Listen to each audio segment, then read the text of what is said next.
Hello guys, welcome to my channel. Bali, Shabat ngayon. Tinapos ko yung stayover sa 6th floor at saka 11th floor. And then, hello everybody, welcome to my channel. Bali, Shabat ngayon, ang akin ay garim. Bali, tinapos ko yung 4 na garim at merong 4 pang nagdidi.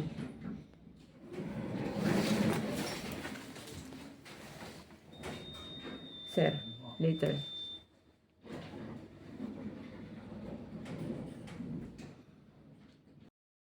Hello everybody, welcome to my channel.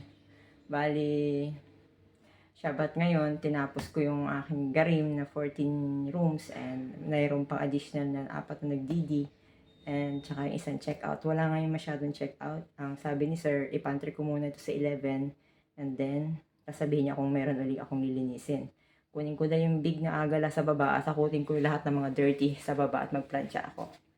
Okay? Let's go. Samahan niyo ako. Ayan. Dadala ko yung bote. Dadalhin ko sa office ni sir. Mga bote ito. Mamaya yung mga plastic. Sa akin na yung iba.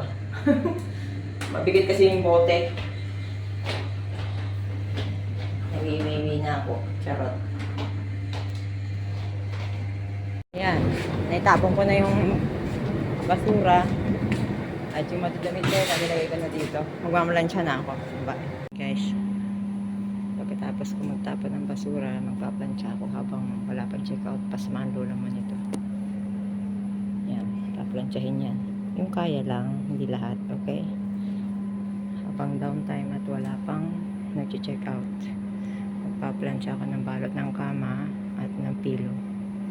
Kailangan kong bilisan para may magamit bukas. Bye-bye. Guys, room ano na. Tinanggalan ko na ng balot ng kama. Pabalutan ko na yung pillow at saka yung bed. Okay? After nyan, magda-dusting ako and then balutan ko ng plastic yung basurahan. Lilinisin ko yung CR. Mag-gloves ako kasi nagplansya ako baka mapasma.